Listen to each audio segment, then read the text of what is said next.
Hola, buen día. Buen día, ¿cómo están?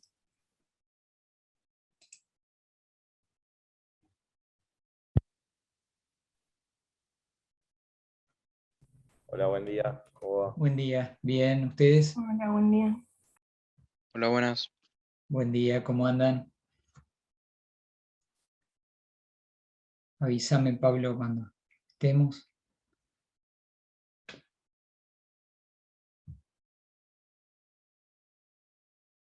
Ahí ya estamos, Daniel. Bien, bueno, ¿cómo están? Eh, Bien, hoy vamos a ver la clase de equilibrio general y seguramente empecemos algo con fallas de mercado. La clase que viene va a ser en el aula híbrida, en el aula 004. Recuerden llevar la declaración jurada de salud que bajan de AU 24, ¿sí? Vamos a estar ahí, los que no puedan estar van a estar conectados. Vamos a aprovechar también ese espacio para hacer clase de consulta para el parcial, que es el jueves 25, ¿sí? La modalidad del parcial va a ser muy similar al primero, con 2 ejercicios de práctica y preguntas de teoría, ¿sí? Después el 23 le decimos bien la duración, porque vamos a tener todavía no lo armamos el parcial, así que vamos a tener bien ajustado para el martes que viene los tiempos y se los vamos a comunicar con anticipación para que ustedes se den una idea de cuánto dura el parcial, ¿sí? Eh, Bien, no sé si alguna otra cosa, Pablo, me estoy olvidando. Bueno, vamos a tratar de corregirlo lo antes posible. ¿Se sabe hasta qué temas entra en el parcial? Sí, sí. Sí, se lo habíamos comunicado la clase pasada con Francisco. Era hasta mercado de factores. ¿Sí? Hasta mercado de factores entra, incluido. Mercado de factores inclusive. ¿Está bien? Parcial de no promoción. Para los que no promocionan son los 2 ejercicios de práctica. ¿Sí? Bueno, a ver, si dije recién, algunos recién entran, que hoy vamos a ver, vamos a terminar equilibrio general y vamos a empezar con fallas de mercado, que el martes que viene es la clase de consulta, el martes 23 en el aula híbrida 004, los que no pueden ir. Recuerden llevar eso dije también, la declaración jurada de salud, ¿sí? Para poder entrar a la facultad. Y bueno, vamos a estar ahí con Juan Pedro. Los que no puedan ir se conectan, ¿está bien? Profe, perdón, ¿te puedo hacer una consulta? Sí, Tomás. Eh, la del martes que viene sería la última clase de nosotros y después ya no Sí, cursamos más. Ok, claro, perfecto. exacto. El jueves 25 es el parcial, ¿sí? Después que van a ser 2 preguntas de práctica, ¿sí? Los que estén fuera de la promoción hacen la práctica, ¿sí? Tienen que aprobar la parte práctica. Después va a haber preguntas de teoría variadas, ¿no?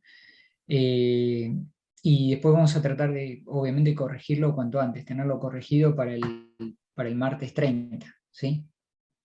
¿Está bien? Profe, El martes 30, ¿y por ahí nos reunimos, acá mismo, a las 8. Sí. fecha del coloquio, sabes? Y ¿O fecha de habíamos final? dicho el 7, Ah, ¿sí? ok, quedó 7 al final. Perfecto. Sí, si les convenía a todo el mundo, el martes 7 lo hacemos, ¿está bien? ¿Mm? Eh, el- y después, bueno, sí, se termina, con el coloquio se termina. En el coloquio van a entrar equilibrio general y fallas de mercado, ¿está bien? No sé si preguntó algo más, vi que estaba preguntando Joaquín. ¿Alguna otra cosa se me está ¿Es escapando? escrito, profe, el coloquio? Sí, sí, sí, también. ¿Solo teórico o No, práctica teórico, es? práctica también, va a haber práctica, ¿sí? La práctica Agustina va a ser lo que veamos este jueves del práctico número 9. ¿Está bien? ¿Alguna otra pregunta? ¿No?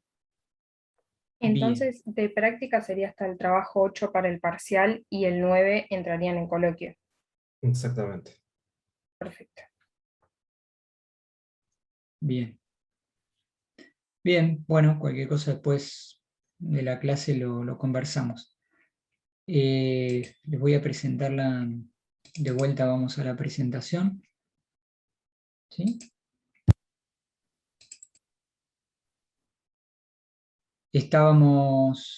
Habíamos hablado de equilibrio general, había explicado la noción, habíamos visto un modelo muy simple de 2x2, se suele llamar, de equilibrio general en el intercambio, con 2 personas y 2 bienes, ¿sí? Y habíamos explicado lo central, bueno, el instrumento de la caja de Edgeworth, y explicar la noción de equilibrio de Pareto, ¿sí? ¿No? Entonces, perdón, de equilibrio no, de eficiencia en sentido de Pareto, disculpen. Cuando un equilibrio es eficiente, ¿sí? La asignación es eficiente cuando no hay posibilidad de reasignar más los bienes entre los individuos sin que una posibilidad de mejorar a uno de los individuos, aumentar la utilidad de uno de los individuos sin empeorar al otro. Cuando estamos en esa situación, la asignación es eficiente, ¿sí? Estamos en una situación de eficiencia en sentido de Pareto. Si se puede mejorar a uno de los individuos mediante una reasignación de bienes sin empeorar al otro individuo, es ineficiente. ¿Está bien? Entonces, nosotros vimos que esa situación se cumplía cuando eran iguales las relaciones marginales de sustitución entre alimento y vestido para ambos individuos, ¿sí? Cuando se igualaban las relaciones marginales de sustitución entre los dos individuos, no es posible mejorar a un individuo mediante la reasignación de los bienes, siempre, ¿no? Mediante el intercambio de los bienes, no es posible mejorar a uno de los individuos sin empeorar al otro. Y decíamos, sobre la curva de contrato. La curva de contrato está compuesta por todos, ¿sí? Por todos estos puntos que están viendo ahí, E, F, G, donde las curvas de indiferencia son tangentes entre sí. Si las curvas de indiferencia son tangentes entre sí, son iguales las relaciones marginales de sustitución. ¿Está bien? Entonces, en esos puntos se le llama curva de conflicto también, ¿sí? En algunos textos, porque lógicamente, ¿por qué es conflictivo? Porque si yo me muevo de F a G, estoy mejorando a Juan, pero estoy empeorando a María, ¿sí? Juan pasaría del punto F al punto G, Juan pasa de la curva de indiferencia U sub J2 a U sub J3, ¿sí? Mejora. Pero para mejorar a Juan, necesariamente tengo que empeorar la utilidad de María, que pasaría de UM2 a UM1, ¿está bien? ¿Sí? Entonces, por eso se le llama curva de contrato o curva de conflicto. ¿Mm? Ahí Pareto no dice nada de esa situación. El concepto de Pareto no nos sirve para decir cuál punto es mejor, si E, F o G. Pareto nos va a decir que solamente que es mejor E, F y G que puntos que estén afuera de la curva de contrato, que no son eficientes. ¿Sí? ¿Está bien? Pero no nos sirve para elegir qué punto de la curva de contrato le conviene a la sociedad. ¿Sí? Ahora vamos a charlar un poquito de eso. Ahora, también otra cosa que habíamos visto es que los puntos, perdón, antes de pasar a eso, que si todos los consumidores son precios aceptantes, ¿sí? ¿Qué significa? Que hay competencia perfecta en el mercado de bienes, nadie tiene influencia sobre los precios y todos los consumidores toman el precio como un dato, ¿sí? ¿Qué van a hacer? ¿Qué veíamos en teoría del consumidor? ¿Cómo maximizaban su utilidad dado los precios y dado el ingreso? Igualando la relación marginal de sustitución con el cociente de precios. Si todos observan los mismos precios, ahí lo tenemos abajo, alcanzan a ver, las relaciones marginales de sustitución de ambos individuos son iguales, necesariamente, porque todos observan los mismos precios. Entonces, la competencia perfecta en el mercado de bienes, el hecho de que todos los consumidores sean precios aceptantes, ¿sí? Ninguno tenga influencia sobre el precio, ¿sí? Hace que asegura la eficiencia en sentido de Pareto. ¿Sí? ¿Está bien? Estamos con esto, hasta acá habíamos llegado entonces. Ahora hay que ver algunas cuestiones de relaciones entre equidad y eficiencia. Acá lo que presentamos es toda la información que tenemos en la caja de Edgeworth, que tenemos antes en la diapositiva anterior, la pasamos al espacio, al plano, de la utilidad de María y la utilidad de Juan. ¿Sí? Entonces, esta se le llama la frontera de posibilidades de utilidad. Ustedes conocen la frontera de posibilidades de producción desde Introducción a la Economía. Ahora después la vamos a presentar nuevamente, la vamos a ver. Pero acá es la frontera de posibilidades de utilidad. Todas las combinaciones eficientes en sentido de Pareto que extraemos de la caja de Edgeworth. Las combinaciones de utilidad entre María y Juan que extraemos de la caja de Edgeworth anterior. ¿Sí? Todas las combinaciones de utilidad que están sobre esta frontera, E, F y G, se sacan de la curva de contrato anterior, la que teníamos acá. ¿Sí? ¿Está bien? Estos puntos los puedo trasladar al espacio utilidad de Juan, utilidad de María.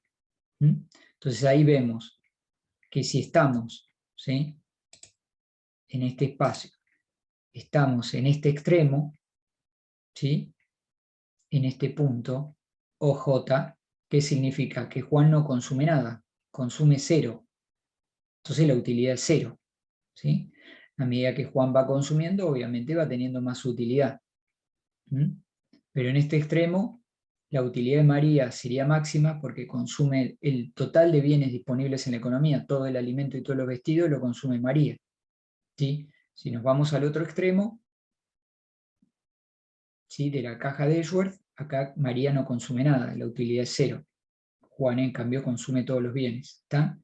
Entonces, toda esa información que está en la caja de Edgeworth la podemos pasar al plano, donde en los ejes tenemos la utilidad de Juan y la utilidad de María, las distintas combinaciones de utilidad que salen de la caja de Edgeworth.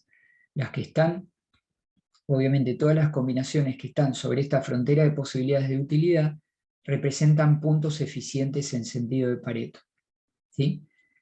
Hoy les decía, recién les acaba de decir que este punto de la intersección, este punto U sub J, fíjense, la utilidad de Juan es 0. ¿Sí? Estamos sobre el eje vertical. Entonces la utilidad de Juan es 0. ¿Qué significa? El origen que hoy les mostraba, donde Juan no consumía nada, ni de alimentos ni de vestido. ¿Está bien?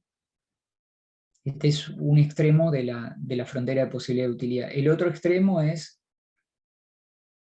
donde María en la intersección con el eje horizontal, donde María no consume nada, por lo tanto la utilidad es 0. Y en el medio, la frontera de posibilidad de utilidad va haciendo combinaciones, ¿sí?, de bienes, donde se igualan las relaciones marginales de sustitución. Esas son E, F y G. ¿Sí? Si pasamos del punto E al punto F, ¿sí?, solamente, decíamos, porque son puntos sobre la curva de contrato, podemos mejorar la utilidad de Juan disminuyendo la utilidad de María. Lo mismo para pasar de F a G.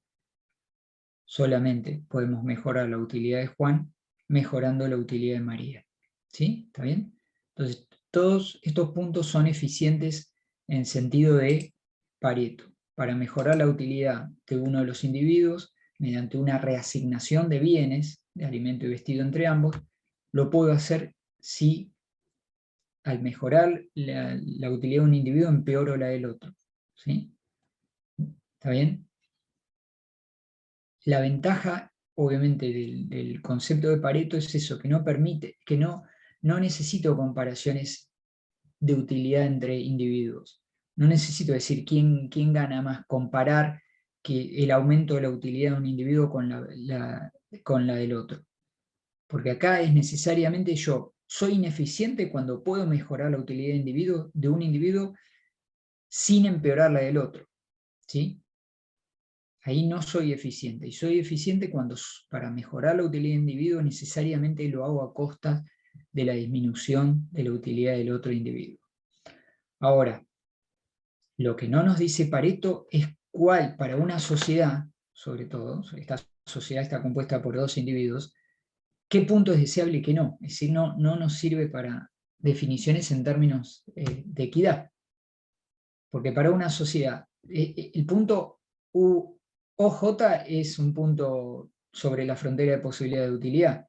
Es un punto eficiente en sentido de Pareto, o un punto que esté muy cerca de acá del eje vertical, ¿sí?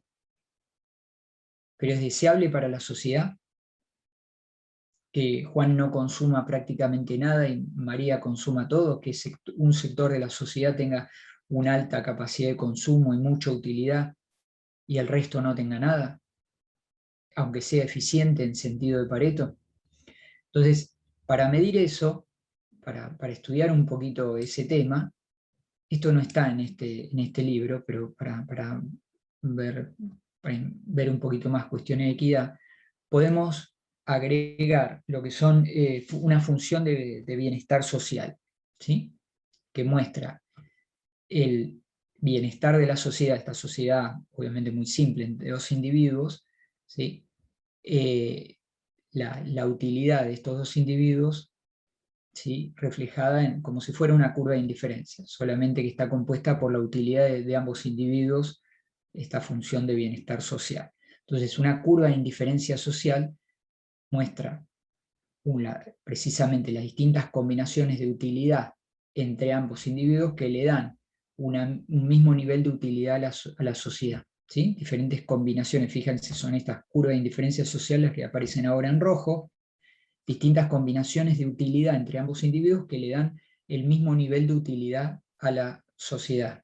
¿Sí? Esta sociedad compuesta, en este caso, por estos dos individuos. Lógicamente, cuanto más lejos estoy del origen, mayor es la utilidad de la sociedad. ¿Sí? ¿Tá? Entonces, obviamente, a medida que me muevo a lo largo de cada una de estas curvas, la utilidad social se mantiene constante. A medida que me muevo, baja la utilidad de uno de los individuos y aumenta la del otro, ¿sí? Pero la utilidad de la sociedad se mantiene constante. Solamente cambia la utilidad, como en una curva de indiferencia, ¿sí?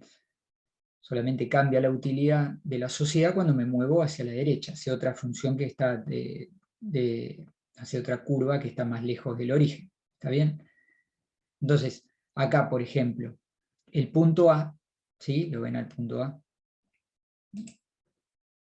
El punto A es un punto eficiente en sentido de Pareto, ¿sí? Un punto que está sobre la curva de contrato. ¿Está bien? Pero ahí María tiene casi todos los bienes de la sociedad. Hay una distribución de los bienes que hace que la utilidad de María sea muy alta y la de Juan sea muy baja, ¿sí? Entonces, un punto como el B puede ser un punto ineficiente, ¿sí? Porque está dentro, no está sobre la frontera de posibilidades de utilidad, ¿sí? ¿Sí? Es un punto ineficiente, pero deseable desde el punto de vista social porque es más equitativo. Determina una utilidad social más alta que el punto A, ¿sí? Porque está en una curva de indiferencia social más lejos del origen. Entonces acá ahí se mezclan cuestiones de equidad con eficiencia. Eficiencia en sentido de Pareto no nos dice cuál punto es más deseable dentro de la frontera de posibilidades de utilidad. E incluso una sociedad se puede plantear alguna medida que reasigne mediante cuestiones fiscales, por ejemplo, política fiscal, la política de reasignación que sea, que nos lleve del punto A al punto B, de un punto eficiente a un punto ineficiente, pero más equitativo, ¿sí? Que muchas veces pasa con las políticas fiscales, no son las medidas eficientes, muchas veces se discute cómo es la mejor forma de reasignar, redistribuir la riqueza, ¿sí? Estas son cuestiones que por ahí van a discutir en finanzas públicas. Pero bueno, insisto, Pareto no nos dice nada en relación a juzgar qué punto es mejor. Pareto nos va a decir que un punto fuera de la frontera de posibilidad de utilidad, un punto sobre la frontera de posibilidad de utilidad es eficiente y el punto que está por fuera no lo es. No nos habla de cuestiones de equidad. ¿Está?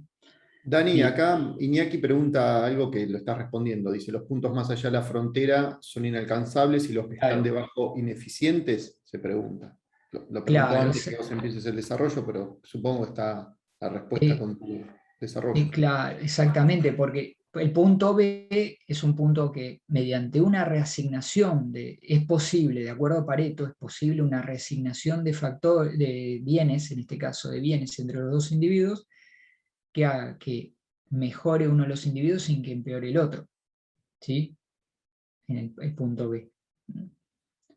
El punto B recién lo comparábamos con el A. En el A es un punto donde no se puede mejorar a uno de los individuos sin empeorar al otro. Pero el punto B, aun cuando es ineficiente, podría ser más equitativo si la sociedad juzga que una reasignación de factores valora más el aumento de la utilidad de Juan que la pérdida de la utilidad de María, porque de hecho el punto B está sobre una curva de indiferencia social más alta que la que le corresponde al punto A. ¿Sí? Entonces la sociedad estaría juzgando esa medida que redistribuye bienes entre ambos individuos como algo positivo, no por una cuestión de eficiencia, sino por una cuestión de que mejora el bienestar social. Que no todos los individuos, pocos individuos tengan todos los bienes ¿sí? y muchos no tengan nada, ¿sí? Para ponerlo en las discusiones en sociedades muy, muy desiguales. ¿Está bien? Acá son solo dos individuos. Y el punto G obviamente es un punto que está por encima del punto A y del punto B, porque fíjense que es eficiente y al mismo tiempo el bienestar social es más alto que en el punto A y que en el punto B. ¿Sí? Un punto como el G. Sería un punto eficiente en sentido de Pareto y a la vez alcanzaríamos una curva de indiferencia social con un nivel de utilidad más alto para toda la sociedad, para ambos individuos en este caso, son dos nada más. ¿Está bien? ¿Sí? ¿Está? Bien. La gran discusión, obviamente, son las medidas para redistribuir el ingreso. ¿Sí? Que son, ahí entramos en un mundo mucho más complejo de una discusión que nos excede. ¿Sí? Que estamos planteando el tema de manera muy básica para completar la idea de Pareto. ¿Hasta dónde llega el concepto de Pareto? El concepto de Pareto llega hasta decirnos, bueno, punto es ineficiente cuando podemos reasignar bienes de tal modo de mejorar a uno de los individuos sin empeorar al otro. Esa es una situación ineficiente en sentido de Pareto. Y es eficiente cuando no puedo mejorar a un individuo sin empeorar al otro. Ahí estoy sobre la curva de contrato. ¿Está bien? Bien, no sé si hay preguntas, si no, sigo. ¿Sí? ¿Está? Bien. Hay una consulta, Daniel, de Iñaki, Sí. dice, ¿las curvas de indiferencia social son entonces la suma de las utilidades? No Son eran distintas combinaciones de utilidades de los individuos. Distintas combinaciones que dan un mismo nivel de utilidad social. ¿Está bien? Distintas combinaciones de utilidad, en el caso de Juan y María, que dan un mismo nivel de utilidad social. ¿Está? Eso es. Muestran el bienestar de toda la sociedad. A lo largo de esas curvas, el bienestar de la sociedad es el mismo, a partir de diferentes niveles de utilidad de esos individuos. Obviamente tienen que ver con la reasignación y la cantidad de bienes, ¿no? ¿Está bien? Bien. Bien, pasamos a un análisis muy similar con un modelo también de 2x2, pero que habla de eficiencia en la producción, que para eso le pasamos, Pablo el otro día les pasó, el capítulo era de Frank, ¿no? Frank, Sí. para complementar, porque no sabemos por qué Pindig y Rubenfeld no hicieron la caja de Ashworth para la producción, cosa que es en todos los textos, pero este no. Entonces, el análisis es muy similar. Yo, obviamente que la terminología de Frank, la notación, la transformé en esta filmina en la de Pindig y Rubenfeld, ¿sí? No es algo muy complejo hacerlo, para seguir con los mismos ejemplos, las mismas personas, no personas en este caso, pero con los mismos bienes, ¿sí? Entonces, el análisis es bastante similar, solamente que en lugar de dos personas vamos a tener dos bienes y dos factores de producción. En lugar de dos personas y dos bienes, tenemos dos bienes y los mismos bienes y dos factores de producción. También es un modelo de 2x2, porque dos bienes, alimento y vestidos, se van a producir con dos factores de producción, trabajo y capital, como lo venimos haciendo a lo largo del curso siguiendo el texto, ¿está bien? ¿Sí? Entonces, acá en lugar de curva de indiferencia, obviamente tenemos isocuantas. Entonces construimos la caja de Edgeworth a partir de, ¿sí?, los dos planos, juntando dos planos que son cantidad de trabajo y cantidad de capital para producir alimentos por un lado y para producir vestimenta por el otro. En este caso, el que rota 180 grados es el plano de la producción de vestidos, ¿sí? ¿Está bien? ¿Lo ven acá? Si nosotros salimos de este extremo, acá es fácil leer el origen de alimentos. El eje horizontal representa todo el trabajo destinado a la producción de alimentos, y el eje vertical todo el capital destinado a la producción de alimentos, ¿sí? Acá es una economía donde tiene una cierta cantidad fija de trabajo y de capital, que se distribuye, la caja de Edgeworth, este rectángulo, cualquier punto dentro de esta caja implica una distribución de trabajo y capital entre la producción de ambos bienes. Por ejemplo, el punto A significa que la producción de alimentos tiene toda esta cantidad de trabajo, ¿sí? Toda esta cantidad de trabajo la economía la destina a la producción de alimentos. El complemento, ¿sí?, el complemento de ese lado del rectángulo que se ve reflejado del otro lado, ¿sí?, es el trabajo destinado a la producción de vestido. ¿Está bien? Lo mismo, el punto A, tenemos para la producción de alimentos una cierta cantidad de capital, ¿sí?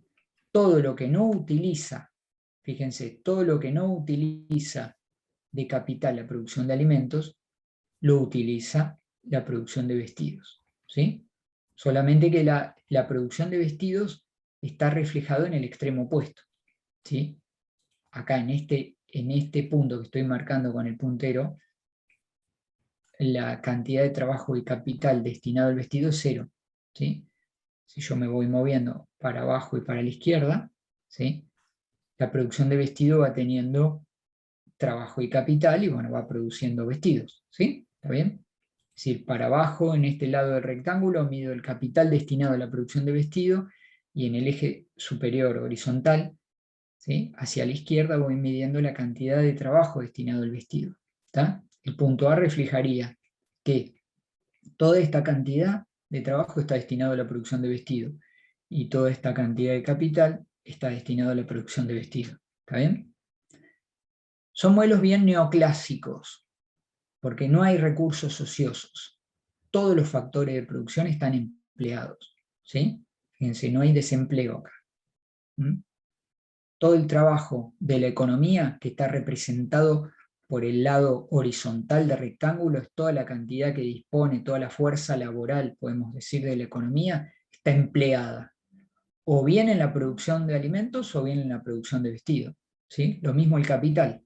Toda la maquinaria, todas las máquinas están destinadas, están empleadas en la producción de vestido o en la producción de alimentos, ¿sí? ¿Está? ¿Está bien? Eso es un supuesto bien neoclásico, pleno empleo. ¿Ah? Sabemos que en la economía no es así. ¿Ah? Pero bueno, son modelos que nacieron de la mano de la escuela neoclásica. ¿Ah? Pues ustedes tendremos tiempo para cuestionarlos. ¿Sí? Habrá, bueno, acá vamos a cuestionar algunos de los supuestos, pero no este precisamente. ¿Está? Pero para que tengamos en cuenta. Bien, entonces, si nosotros estamos... ¿Se entendió? La caja de Edgeworth es por eso, es muy similar al análisis anterior, ¿sí? Solamente que con 2 bienes y 2 insumos. Y tenemos el punto A como asignación inicial. Suponemos una distribución de trabajo y de capital entre los 2 bienes.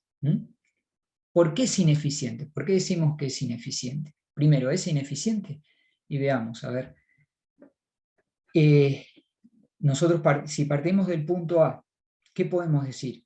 Puede haber una reasignación de factores de producción, ¿sí?, de trabajo y capital entre vestido y alimentos que haga que la producción de uno de los bienes sea más grande, sea mayor, sin que la otra sea menor.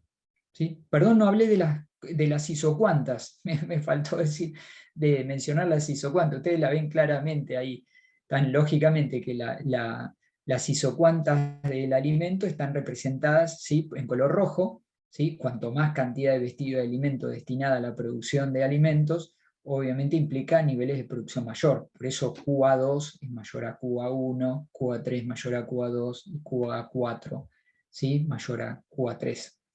¿Está bien? Las isocuantas más alejadas del origen A de alimentos implican niveles de producción más altos de alimentos. Y lo contrario pasa con el vestido, ¿sí? Cuanto más alejadas están de este origen, del origen superior derecho, implican las isocuantas, la producción de vestido es mayor, ¿sí? Porque dispone de más capital y más trabajo. ¿Está bien? Eso me había olvidado mencionar, perdón. Pequeño detalle. ¿Está bien? Las isocuantas. Entonces, volviendo al punto A, ¿por qué es ineficiente el punto A? ¿O por qué podría ser ineficiente? Y porque acá una reasignación, ¿sí? De factor de producción de trabajo y capital podría llevar a un punto como el D. No, perdón, como el C. ¿Sí? Sí, con el D también. ¿Sí? Pero vayamos al C, más fácil de comparar. ¿Qué pasa? ¿Cómo es el punto C en relación al punto A? ¿Sí? Yo me muevo del punto A al punto C, ¿qué estoy haciendo?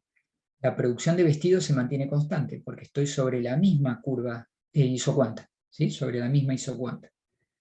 Pero aumenta la producción de alimentos, porque paso de la curva de las curvas indiferenciales de la isocuanta QA1 a QA2, ¿sí?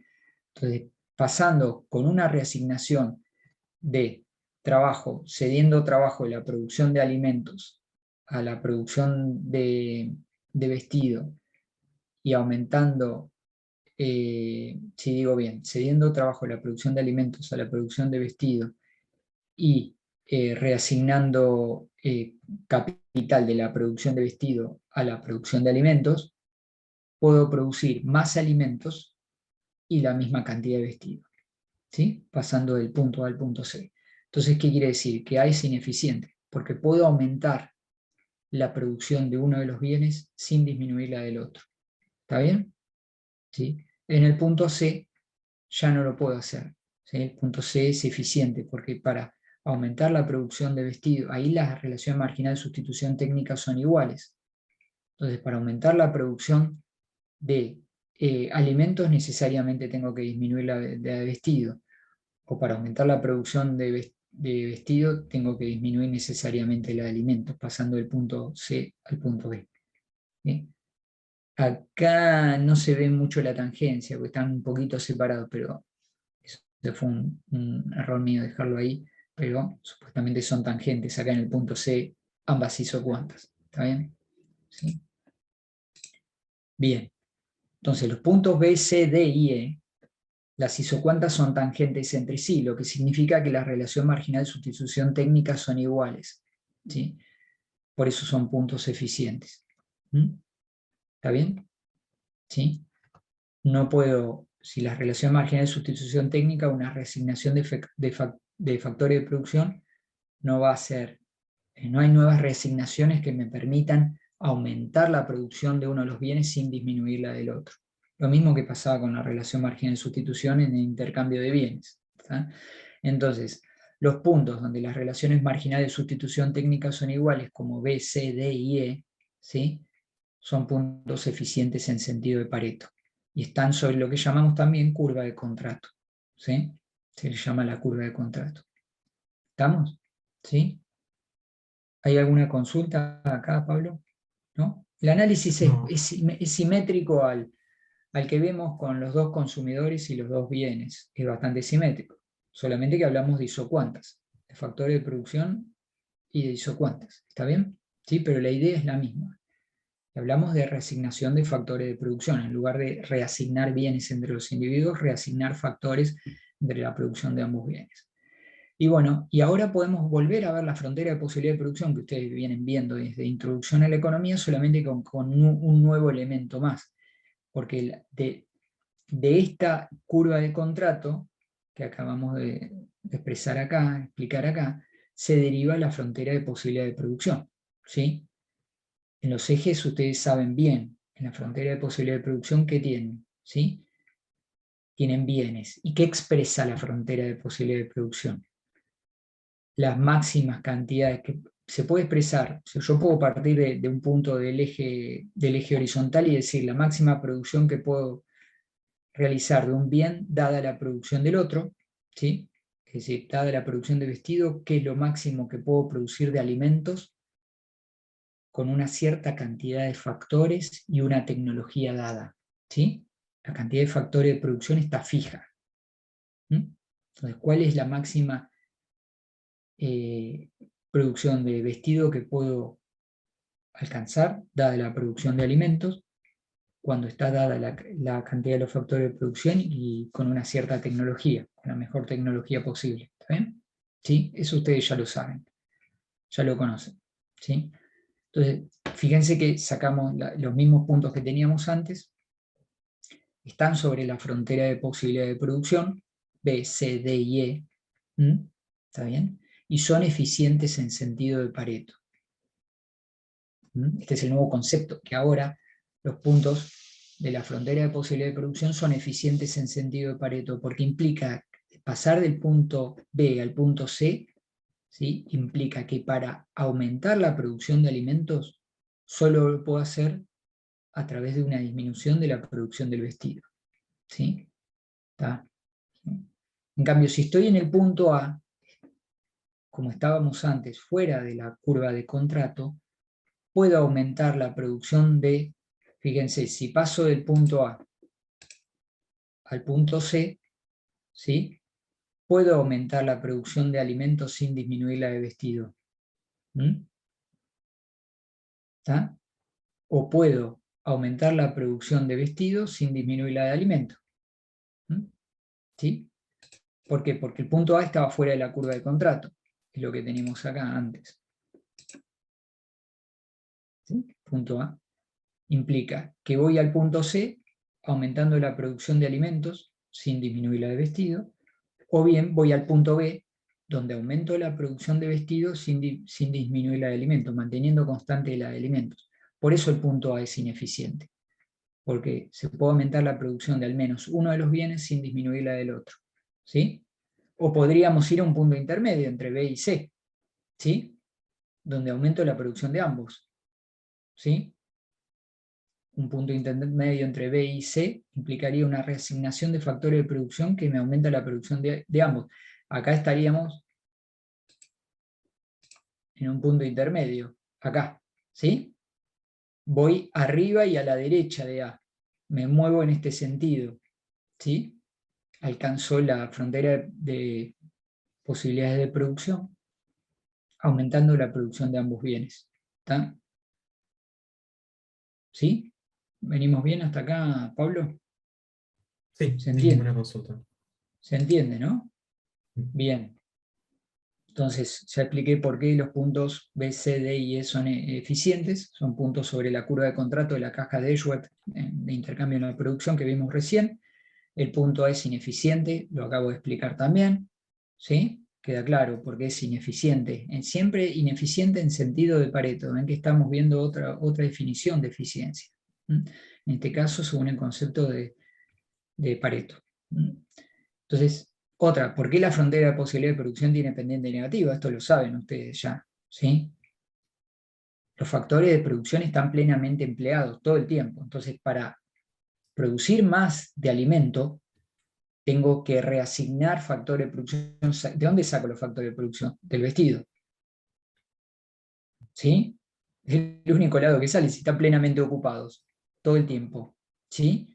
Entonces, necesariamente para pasar del punto B al punto C o al punto D y producir más alimentos, necesariamente tengo que sacarle trabajo y capital a la producción de vestido. Y eso significa producir menos vestido. ¿Sí? Por eso es negativa la relación. Porque para producir más alimento necesariamente tengo que producir menos vestido. ¿Sí? ¿Está? Porque tengo que reasignar factores de producción. No hay recursos ociosos. Los recursos están plenamente empleados, como decíamos siempre, sobre la frontera de posibilidades de producción, ¿sí? Hay pleno empleo de factores de producción. ¿Sí? ¿Cómo se llama la pendiente? ¿Qué indica la pendiente? La pendiente se llama relación marginal de transformación, porque precisamente a esta curva frontera de posibilidad de producción, no sé si lo recuerdan, pero también se le llama curva de transformación, porque me indica a qué tasa puedo transformar vestidos en alimentos. ¿Sí? Y me indica el costo de oportunidad, ¿se acuerdan? Eso que vieron en Introducción a la Economía, el costo de oportunidad de producir alimentos. ¿Cuál es el costo de oportunidad? Está medido en términos de cuánto de vestido, cuánta cantidad de vestido dejo de producir por producir una unidad más de alimento. ¿Está bien? Esa es la relación marginal de transformación. Mide eso, precisamente, a qué tasa puedo convertir, de alguna manera convertir o producir más alimento, ¿sí? En función de la relación, de lo que dejo de producir de vestido. El punto B, ¿sí? En el punto B hay una cierta relación que me indica, por ejemplo, que esa tasa es de 1. Dejo de producir una unidad de vestido para producir una de alimento. En el punto D, ¿qué está pasando ahí? Está cambiando la relación marginal de transformación. Fíjense que lo que observan ustedes inmediatamente, la forma cóncava que tiene la frontera de posibilidad de producción. ¿Qué me indica? Que la pendiente va cambiando, ¿sí? La relación marginal de transformación va cambiando. En el punto B, supongamos que es 1, y en el punto D es más alta, porque a medida que voy produciendo más alimento, más costosa es la producción de alimento. ¿En términos de qué? De la cantidad de vestido que dejo de producir por producir más alimento. ¿Sí? ¿Está? En el punto B, por ejemplo, es 1, la relación marginal de transformación. ¿Qué significa? Que para producir una unidad de alimento dejo de producir una unidad de vestido. En el punto D, supongamos que es 2, para poner números redondos. Para producir una unidad de alimento necesito dejar de producir 2 unidades de vestido. Entonces aumentó el costo de oportunidad de la producción de vestido, ¿sí? Lo que se ve reflejado en el cambio en la pendiente, que estamos viendo en valor absoluto la pendiente, ¿no? Porque en realidad es negativa, pero siempre la expresamos en términos de valor absoluto, ¿sí? Pasa de 1 a 2, la pendiente aumenta. ¿Sí? Eso implica la concavidad, que se va haciendo cada vez más grande. No solo es negativa, por un lado es negativa, pero podría ser negativa, podría ser una línea recta, pero es cóncava. ¿Y por qué es cóncava? Porque la función de posibilidad de producción la graficamos cóncava. Porque si yo estoy, vamos, lo más fácil es partiendo de un punto extremo. Si yo estoy acá en este punto, donde estoy produciendo alimentos y no estoy, vestido y no produzco nada de alimentos, ¿sí?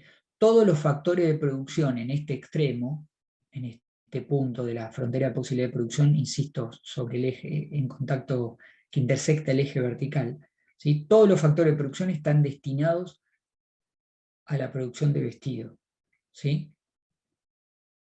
Los más aptos y los menos aptos a la producción de vestido.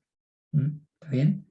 Todo, tanto el capital como el trabajo, está completamente dedicado a la producción de vestido en la economía. No se produce nada de alimentos. Pero los factores de producción son heterogéneos. No todos los trabajadores están igualmente calificados y son igualmente aptos para la producción de alimentos que para la de vestido. Lo mismo pasa con la maquinaria. ¿Sí? Es maquinaria más apta para producir vestidos que para producir alimentos. ¿Sí?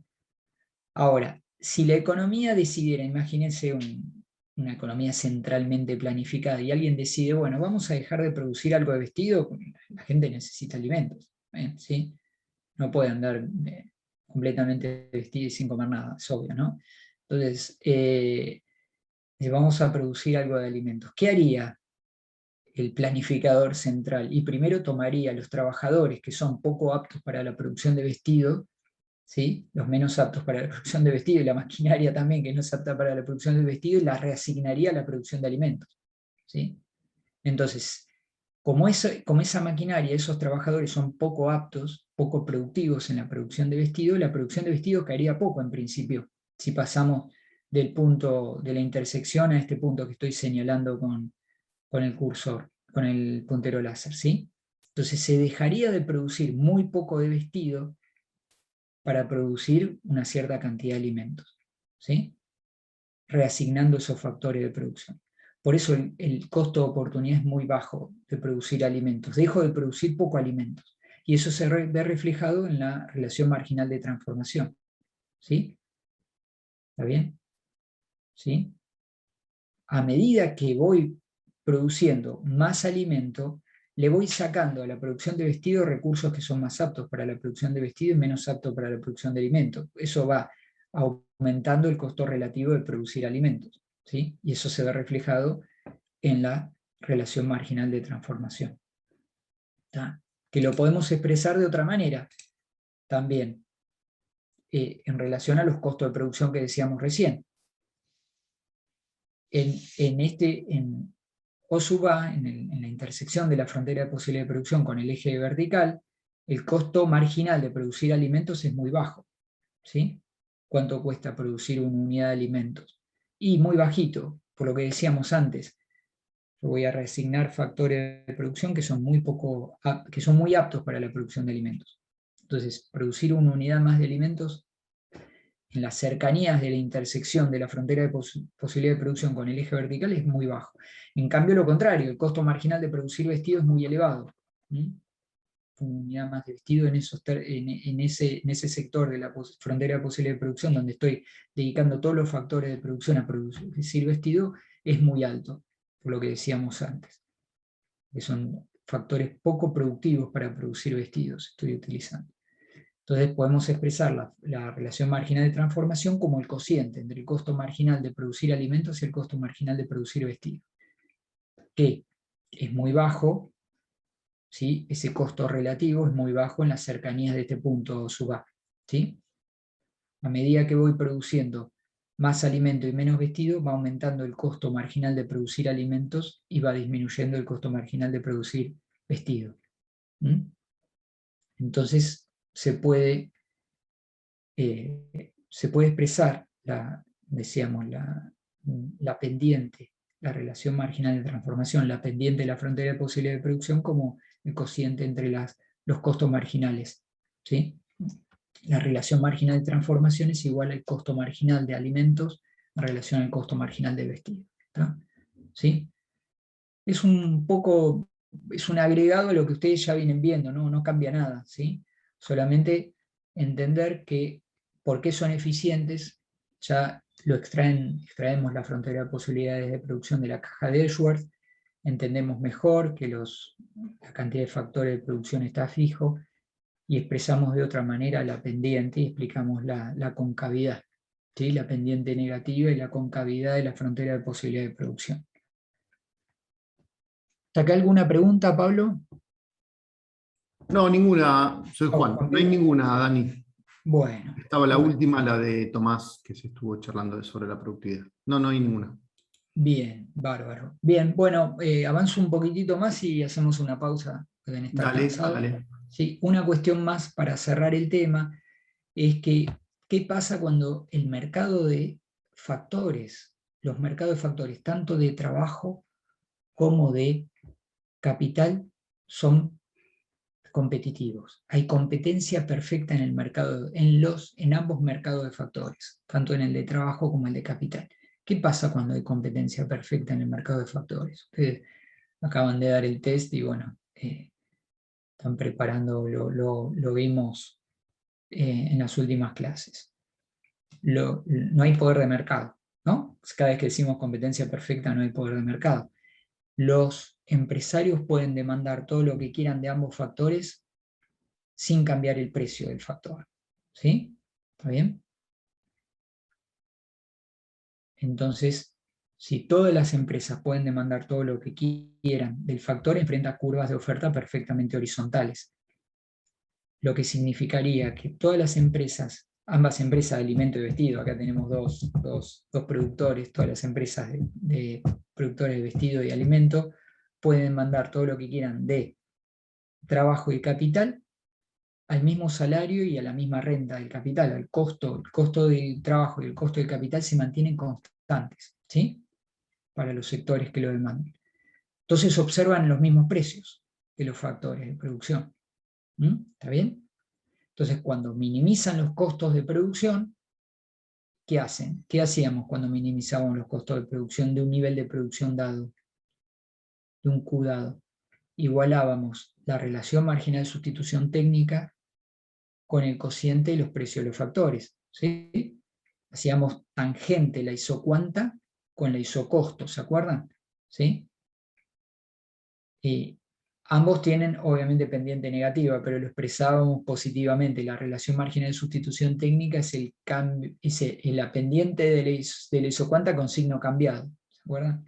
¿A qué tasa puedo cambiar L por K para mantener la producción constante? Esa era la relación marginal de sustitución técnica. La pendiente de la isocuanta con signo positivo, con signo cambiado. Eso es igual al cociente de los precios, ¿sí? ¿Está bien? Entonces la relación para minimizar los costos. Entonces, y también sabíamos que la relación marginal de sustitución técnica, eso lo obtuvimos cuando vimos producciones, es igual al cociente de las productividades marginales. Entonces, si ambos sectores observan los mismos precios, tanto el sector de alimentos como el sector de vestidos van a minimizar costos observando los mismos precios de los factores de producción, el mismo cociente W sobre R. Entonces necesariamente se tienen que igualar las relaciones marginales de sustitución de L por K para ambos bienes, porque observan los mismos precios de los factores, insisto. ¿Está bien? Entonces cuando hay mercado competitivo de factores, como observan los mismos costos de los factores, ambos sectores de la producción igualan la relación marginal de sustitución técnica al mismo cociente de precio de los factores, por lo tanto se igualan las relaciones marginales de sustitución. Si se igualan las relaciones marginales de sustitución, estoy sobre la curva de contrato y tengo eficiencia de Pareto en la producción. No puedo aumentar la producción de uno de los bienes sin disminuir la del otro, ¿sí? Y ahí es otra explicación, que cuando hay competencia perfecta en el mercado de factores, todos los puntos sobre la frontera de posibilidad de producción, como se derivan de la curva de contrato, son eficientes. ¿Está bien? ¿Sí? Simplemente porque, digo, esto hay que entender que competencia perfecta en el mercado de factores significa eso, significa que todos los empresarios observan los mismos precios, ¿sí?, de los factores de producción. Entonces igualan al mismo cociente de precios. Por eso se igualan las relaciones marginales de sustitución técnica. Por eso se hacen tangentes las isocuantas. Estaría sobre la curva de contrato. ¿Alguna pregunta? No, Dani, no hay ninguna. No, ninguna. Bueno, si quieren hacemos acá la pausa. Me parece un buen momento para hacer la pausa. ¿Sí? Y yo creo que las no preguntas es un indicador de que están cansados. Que están cansados, sí, lógico. Bueno, retomamos en 12 minutos, hacemos directamente y 35, ¿sí? ¿Bien? Ok, dale. 35 retomamos, gracias. Dale.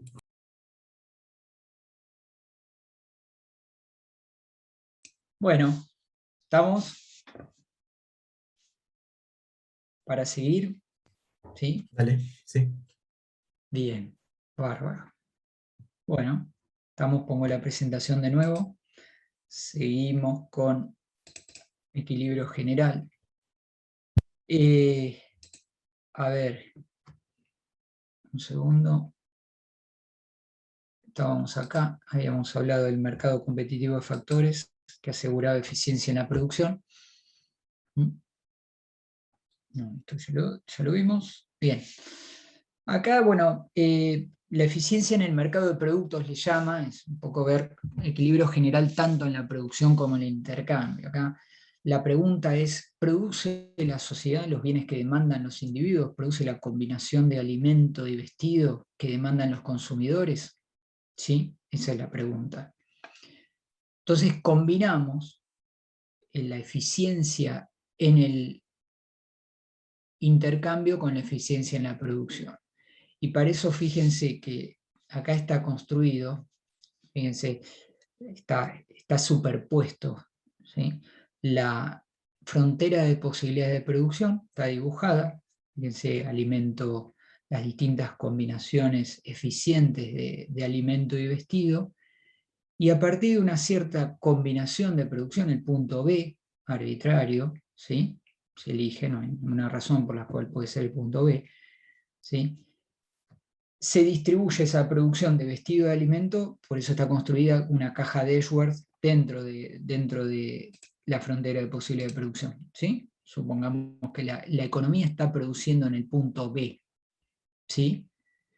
Una cierta cantidad de alimento y una cierta cantidad de vestido, ¿tá? ¿Cómo se distribuye entre los dos individuos de la sociedad esa producción? Bueno, nosotros podríamos construir una caja de Edgeworth con esa cantidad de alimento y vestido y graficar adentro curvas de indiferencia de los dos consumidores, ¿sí? Y decir si esos consumidores se distribuyen esa cantidad de alimento y vestido de manera eficiente. Sabemos que se tendría que producir para que se logre eso. La eficiencia de Pareto se va a lograr cuando la relación marginal de sustitución entre ambos consumidores son iguales, ¿sí? Y supongamos que se da eso, que hay eficiencia en la producción, estamos sobre la frontera de posibilidad de producción en el punto B, y que en el punto A también hay eficiencia en sentido de Pareto en el intercambio, que los consumidores se distribuyen el alimento y vestido que produce la economía, de tal manera que no se puede mejorar a uno de los individuos sin empeorar la del otro, a través de una reasignación del alimento y vestido entre los dos. ¿Está? ¿Sí? Estamos en esa situación. Entonces, ¿qué pasa si la economía está produciendo en el punto B? Y suponemos una relación marginal de transformación en 1. ¿Qué quiere decir? Que para producir una unidad más de alimento tenemos que producir una unidad menos de vestido. Saco el puntero, ¿sí? Pero supongamos que, dada esa cantidad que está produciendo la economía, los consumidores están en equilibrio en el punto A con una relación marginal de transformación de 2, supongamos, ¿sí?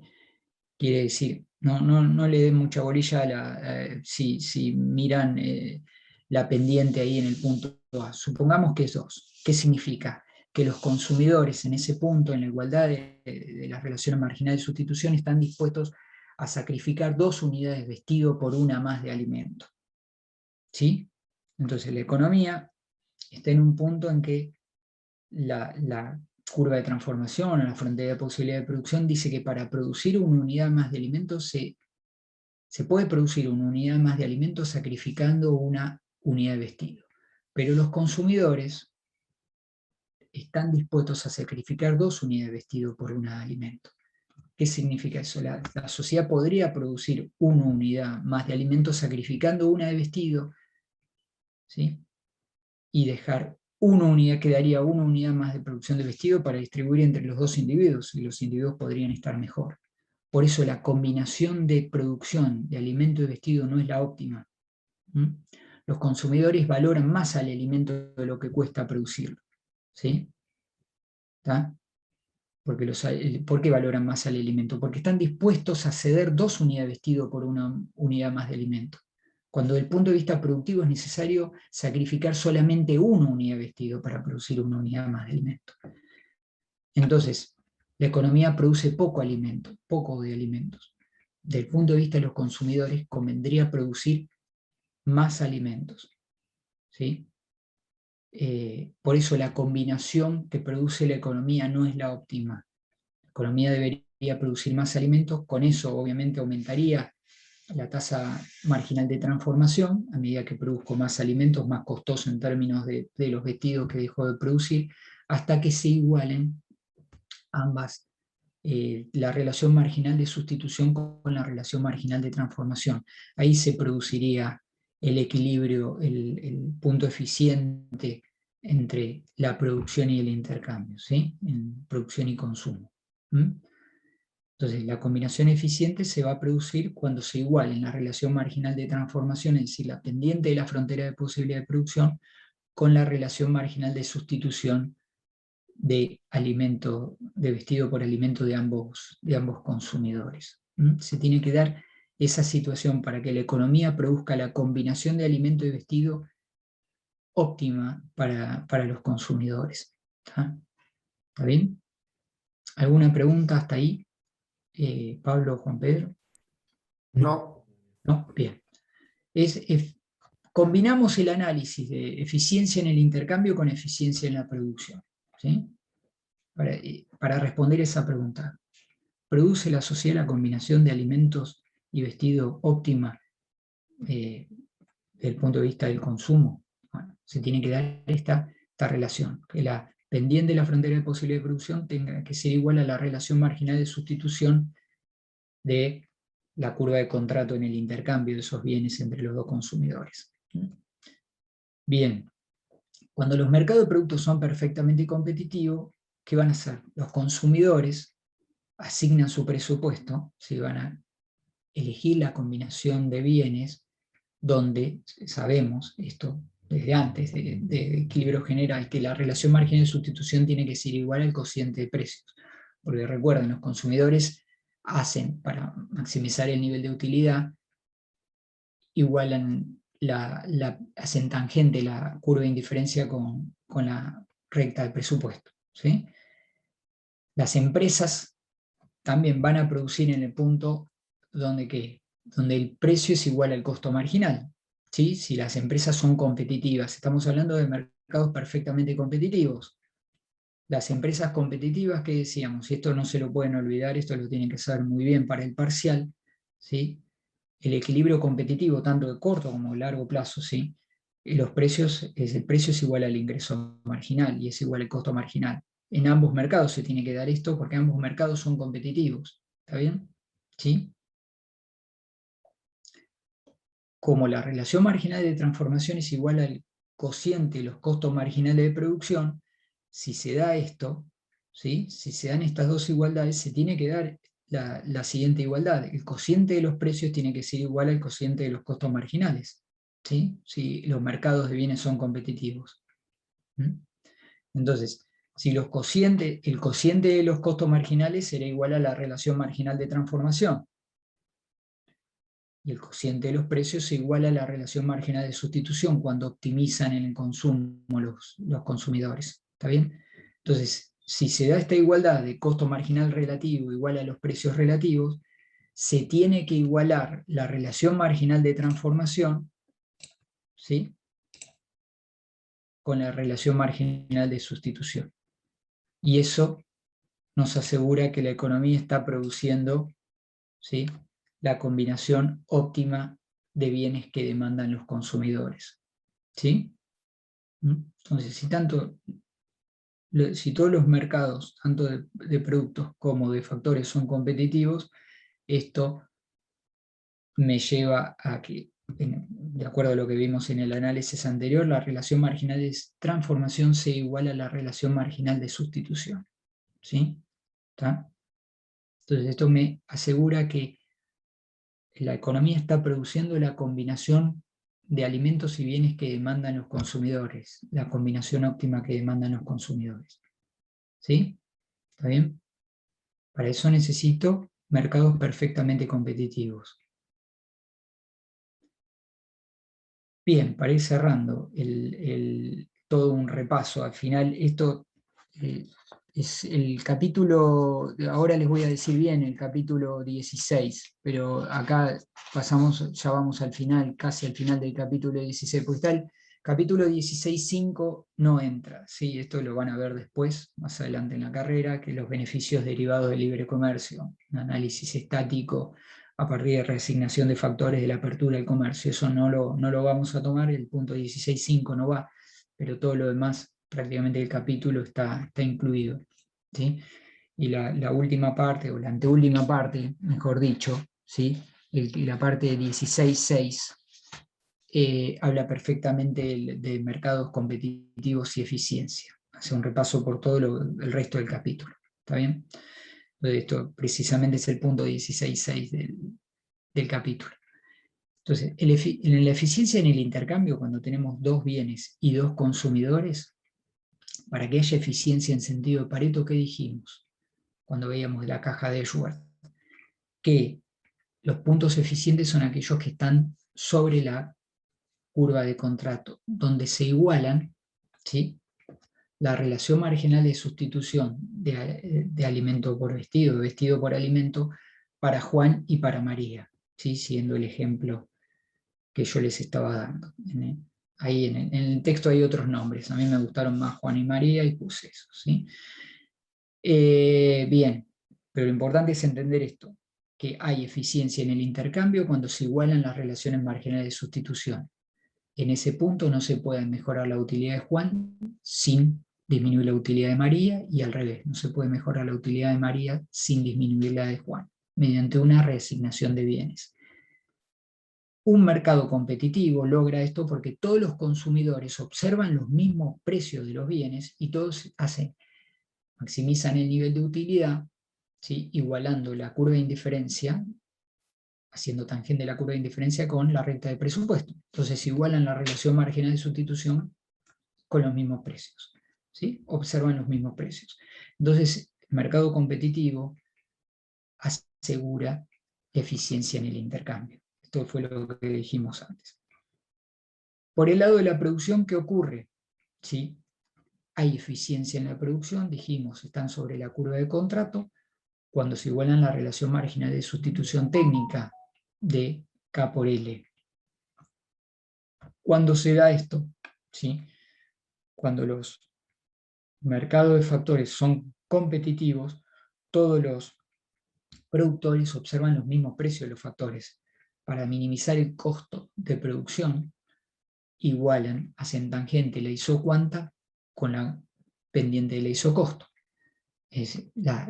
Sabemos que la pendiente de la isocuanta es la relación marginal de sustitución de K por L con signo cambiado. Marginal de sustitución técnica. Acá estoy viendo que me faltó una T del lado derecho de esta igualdad. Acá falta una T. ¿Sí?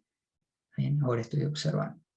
Relación marginal de sustitución técnica llamábamos. ¿Sí? ¿Se acuerdan a qué tasa puedo cambiar K por L de modo que la producción se mantiene constante? Entonces, ¿por qué se igualan estas dos relaciones marginales de sustitución técnica y me aseguran eficiencia en la producción? Y porque los productores observan los mismos precios de los factores al haber competencia perfecta. Si observan los mismos precios de los factores, observan el mismo salario y la misma renta de capital, ¿sí? El cociente que observan tiene que ser iguales. Acá también me faltó otra vez la T del lado derecho, ¿sí? Entonces, al observar los mismos precios, igualan la relación marginal de sustitución técnica con los mismos precios, por lo tanto, la relación marginal de sustitución técnica de capital por trabajo tiene que ser la misma para ambos productores, para el productor de alimentos y para el productor de vestidos. ¿Sí? De eso me asegura eficiencia en la producción. Y la eficiencia en el mercado de productos, precisamente esta pregunta, la pregunta es, ¿producen los mercados de productos la combinación que desean los consumidores? ¿Por qué se asegura? Porque la relación marginal de transformación es igual a la relación marginal de sustitución para todos los consumidores. Un mercado competitivo, ¿cómo logra? Porque todos los productores, al maximizar los beneficios, igualan precio con costo marginal. ¿Sí? En el mercado de bienes de competencia perfecta observábamos este resultado. Los mercados competitivos son eficientes porque producen en el nivel en que los precios igualan al costo marginal. ¿Sí? Entonces, si se da esto, ¿sí? El cociente de precios es igual al cociente de los costos marginales. ¿Sí? Los precios relativos es igual refleja el costo marginal relativo. Antes lo veíamos solamente por el lado en equilibrio parcial, lo veíamos para un solo sector. ¿Sí? Analizábamos un solo sector y decíamos el competidor perfecto igual a precio con costo marginal. Acá lo estamos viendo en términos relativos porque hay dos sectores de producción. ¿Sí? Entonces, el precio relativo del alimento refleja el costo marginal relativo de producir alimentos en la eficiencia. Entonces, al darse esta situación, ¿sí? Al darse esta situación, se igualan precisamente los consumidores, van a maximizar su nivel de utilidad donde los precios relativos es igual a la relación marginal de sustitución para ambos consumidores. ¿Sí? Y eso me asegura, entonces, el punto es el siguiente: los mercados competitivos aseguran eficiencia en el mercado de productos. Es decir, que la producción, que la combinación de producción, la combinación entre alimentos y vestidos sea la que demanda a los consumidores. ¿Mm? Entonces ahí tengo eficiencia en ambos mercados, tanto en el intercambio como en la producción y en la combinación de bienes que produce la economía. ¿Sí? ¿Hay alguna pregunta en esto? Juan Pedro, Pablo, ¿no? Acá Nicolás consulta si la tasa marginal RMT y RMCT son lo mismo, si era lo que vos mencionabas recién que se te había olvidado, creo. Sí, sí, acá en este punto, acá, fíjense, presten atención, ¿sí? Se me olvidó poner la T, ¿sí? Acá, a ver si me sale con la pluma. Acá falta una T.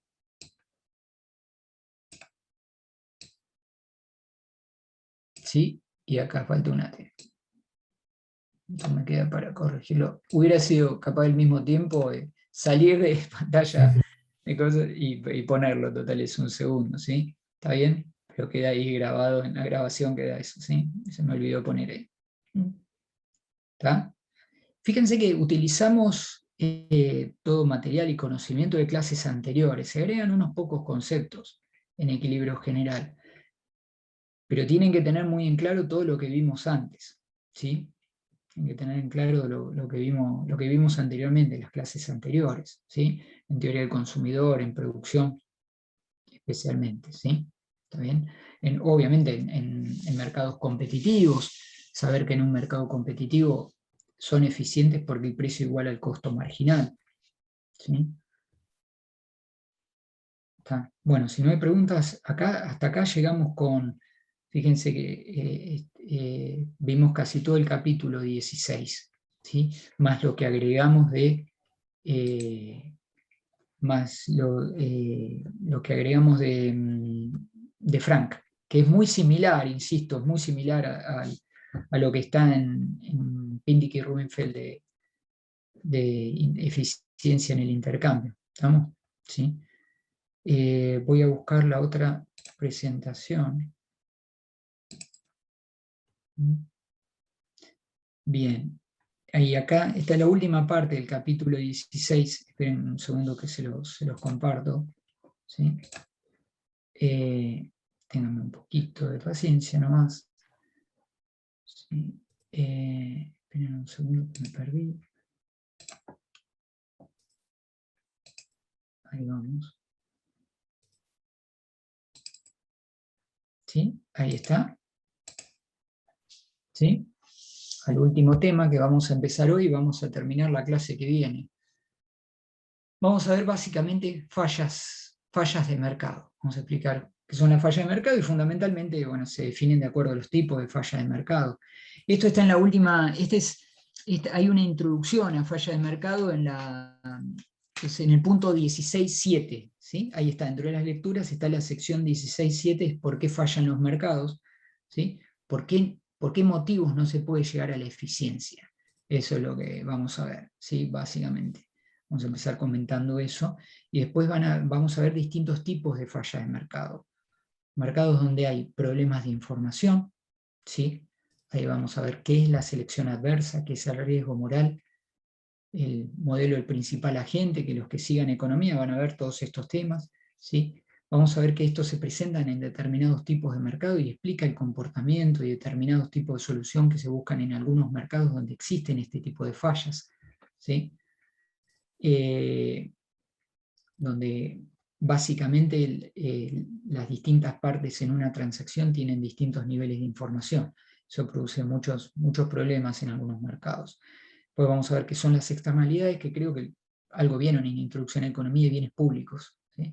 Vamos a ver un poquito más, algún modelito para entender un poco más qué son las externalidades y los bienes públicos.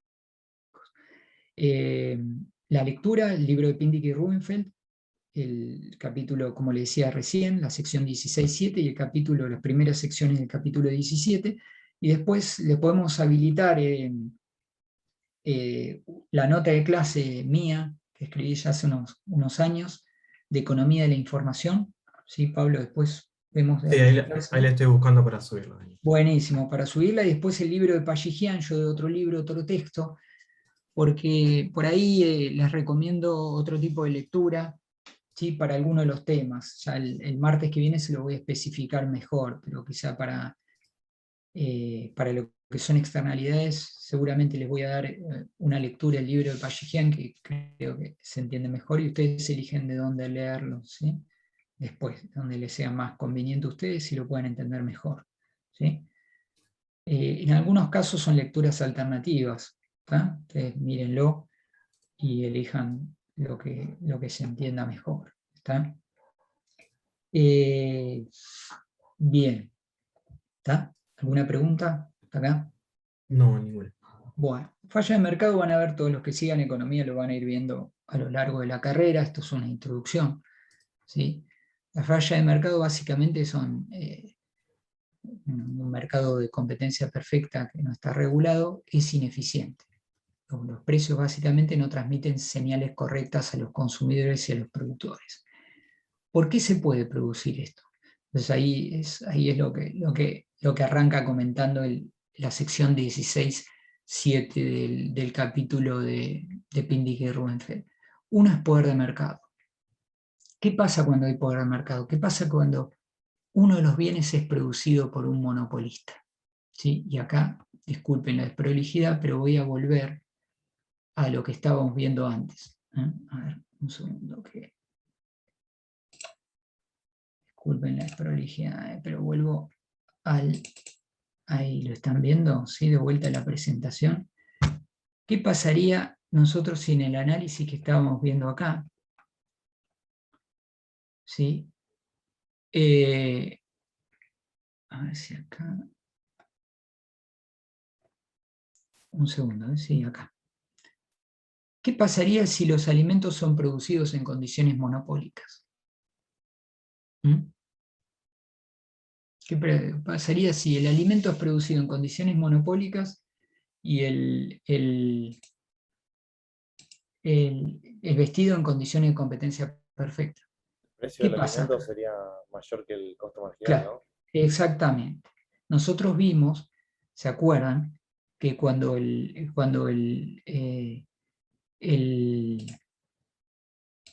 los mercados monopólicos, ¿por qué eran ineficientes? Cuando vimos el análisis de equilibrio parcial del monopolista, ¿sí? El precio del alimento, si es producido en condiciones monopólicas, es mayor, disculpen la prolijidad, al costo marginal, ¿sí? ¿Qué significa esto? Que el monopolista está produciendo menos de lo socialmente óptimo. ¿Por qué está produciendo menos de lo socialmente óptimo? Porque la valoración que hacen los consumidores, ¿sí?, del bien, que es el precio de A, es mayor al costo de producir una unidad adicional. Desde el punto de vista social, sería óptimo producir más, porque los consumidores valoran el bien más de lo que cuesta producirlo. Entonces, desde el punto de vista social, la ineficiencia es que se produce poco, ¿sí? Después habíamos visto una valoración en términos monetarios de esa ineficiencia, ¿está? Entonces, supongamos qué pasaría en este mercado. En este mercado ahora lo vemos desde el punto de vista del equilibrio general. Tenemos la producción de dos bienes, una economía muy simple de dos bienes, pero tenemos un bien más. Entonces, ¿qué pasa si el alimento se produce en condiciones monopólicas? ¿Sí? En este caso, el precio de A sobre el precio de B, sacar el puntero láser, en este caso, el precio de A sobre el precio de B, ¿sí?, sería mayor al costo marginal de A sobre el costo marginal de B. ¿Sí? Entonces,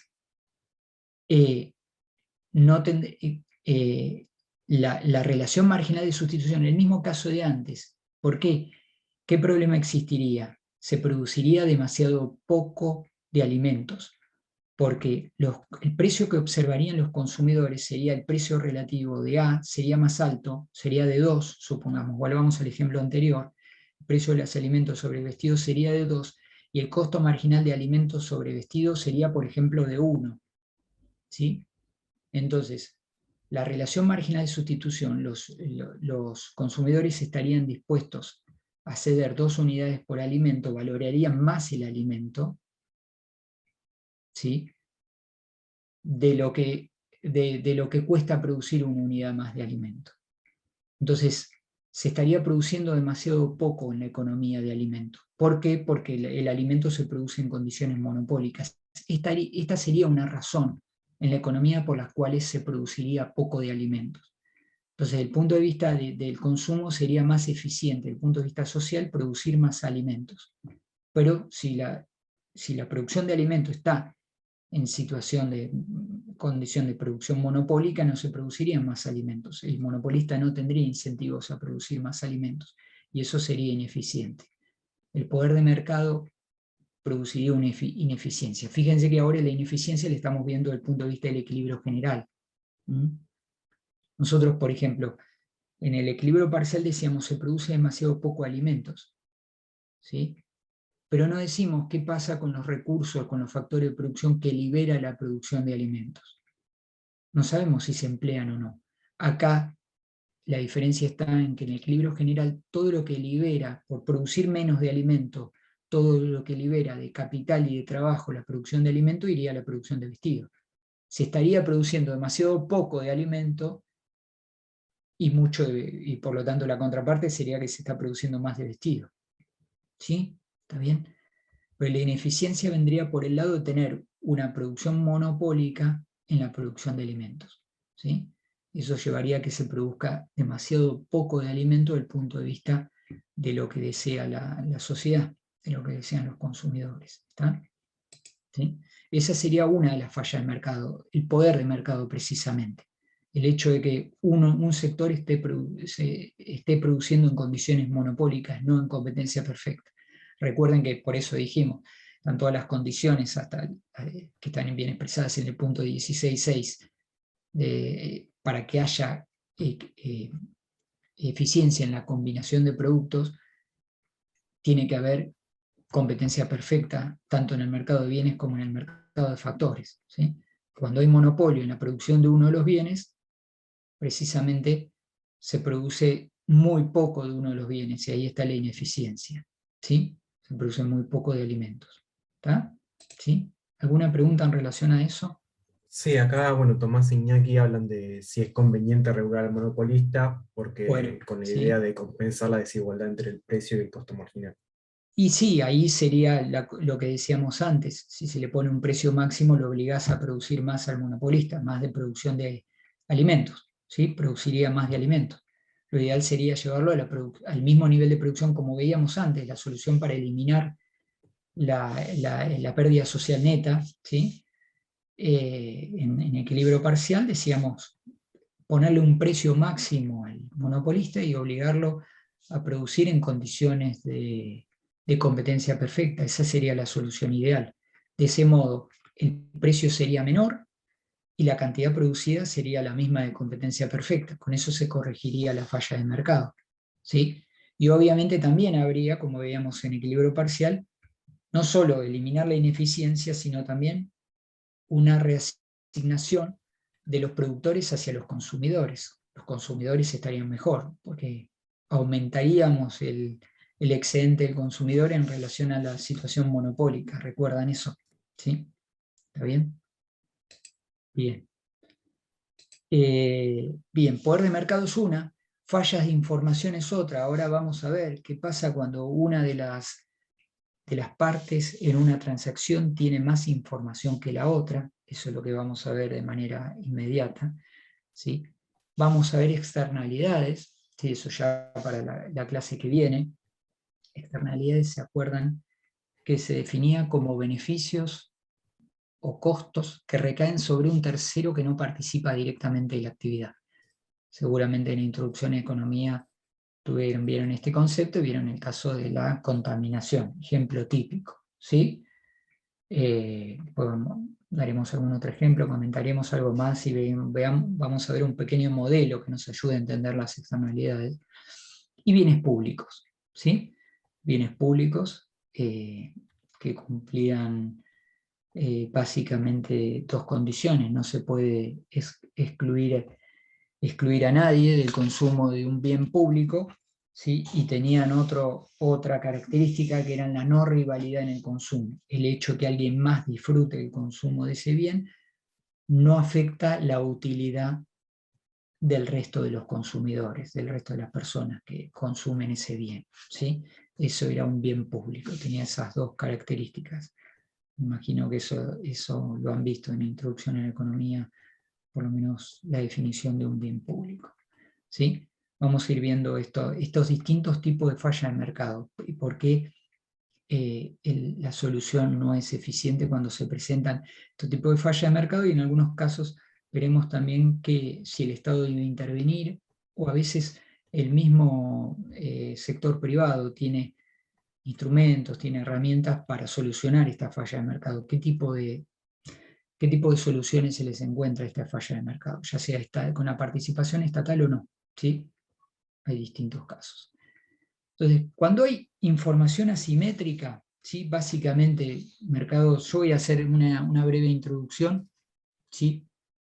Y después seguimos la clase que viene.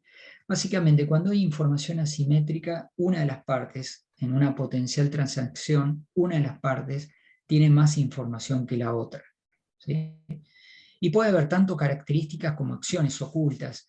Características ocultas es cuando una de las partes conoce algo de sí misma, ¿sí? O del bien o servicio que posee, que la otra desconoce, ¿sí?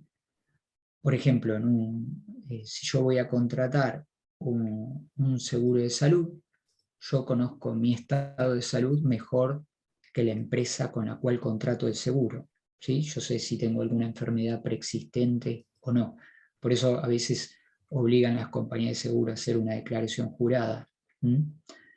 Pero yo conozco mi estado de salud mejor, supuestamente, ¿no? Mejor que lo que conoce la empresa con la cual voy a contratar el seguro de salud. Vamos a ver también en la venta de un auto usado. También conozco el estado del auto que voy a vender mejor que la contraparte, que el comprador, que el potencial comprador, ¿sí? Y también hay casos en información asimétrica, ¿sí? De acciones ocultas. Cuando el comportamiento de una de las partes afecta a la otra sin que ésta pueda percibirlo de una manera directa, ¿sí? Yo contrato un seguro de mi auto y después la empresa de seguros no sabe bien si yo voy a ser un buen conductor o no, si voy a tener cuidado con el auto o no, con el automóvil.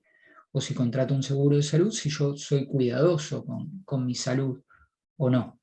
Entonces tengo más riesgo, tiene la empresa de hacerse cargo del seguro, ¿sí? De pagarla ante una posible eventualidad o un accidente, ¿sí? Esos son algunos ejemplos, ¿sí? Y lo que vamos a ver son básicamente las consecuencias de la información asimétrica y los mecanismos para atender este tipo de problemas. Vamos a empezar con un típico ejemplo, el mercado de autos usados, que es uno de los primeros ejemplos. Esto es del año 70, el primer artículo que salió de Market for Lemons, porque lemon se le dice en inglés, por lo menos no sé si en Estados Unidos, a los autos usados de mala calidad, ¿sí? Se llaman lemons a los autos de mala calidad que están en el mercado de autos usados, y peaches o duraznos, ¿sí? Limones y duraznos, ¿sí? Peaches en este caso a los de buena calidad. Nosotros le vamos a llamar cacharros y joyas, ¿sí? Obviamente cacharro el auto de mala calidad y joya el auto de buena calidad, ¿sí? Y acá, ¿por qué se da la información asimétrica? Porque lógicamente en un mercado de autos usados existe el problema de información asimétrica porque los vendedores conocen mejor que los potenciales compradores la calidad de auto que se pone en venta, ¿sí? El dueño del auto usado tiene mejor información siempre sobre la calidad del automóvil que pone en venta, ¿sí? Y los compradores no saben si están frente a la presencia de un cacharro o de un auto de buena calidad, de una joya, ¿sí? Suponemos, y este es un supuesto totalmente arbitrario, que en el mercado existen un 50% de autos, de cacharros, y un 50% de joyas, ¿sí? Mitad y mitad. ¿Mm? Bien. Primero empecemos con el supuesto de información perfecta. ¿Qué pasaría en este mercado si se pudiese distinguir bien la calidad de los autos? ¿Sí? Ahí existiría un mercado en el cual, hagamos un supuesto, que el precio de los cacharros, un vendedor, sí va a exigir para desprenderse del cacharro 4.000 pesos, ¿sí? Y el comprador del cacharro, ¿sí? Fíjense, el supraíndice indica vendedor o comprador, ¿sí? Estaría dispuesto a pagar un máximo de 5.000. ¿Mm? En el caso de las joyas, como son autos de mejor calidad, ¿sí? Los vendedores, para desprenderse de un auto de buena calidad, exigirían como mínimo 8.000 pesos, y los posibles compradores están dispuestos a pagar hasta 10.000 pesos. Si hubiese información perfecta no habría problema, habría negociaciones, se negociaría la venta de estos automóviles, ¿sí? De manera segmentada, reconociendo un precio, el precio de los cacharros. Las transacciones serían entre 4.000 y 5.000 pesos, se venderían de acuerdo al poder de negociación de ambas partes, pero habría posibilidad de hacer un buen negocio para ambas partes entre 4.000 y 5.000 pesos. ¿Sí?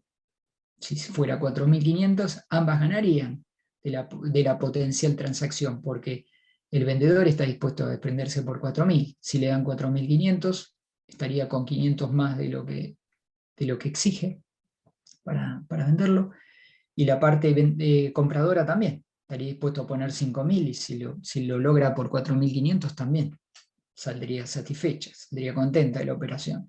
Y lo mismo pasaría con las joyas si se venden en un rango entre 8.000 y 10.000. ¿Sí? ¿Está bien? Si se venden más cerca de 8.000, tiene más poder de negociación la parte compradora. Si se venden más cerca de 10.000, tendría más poder de negociación la parte vendedora. ¿Está bien? Depende de ese poder de negociación, sería el precio de la joya. Pero con información perfecta no habría problema en este mercado. El problema reside precisamente en la información asimétrica, que los potenciales compradores no saben si están en presencia, cuando compran un automóvil usado, en presencia de una joya o un cacharro. ¿Sí? Supongamos también que las posibilidades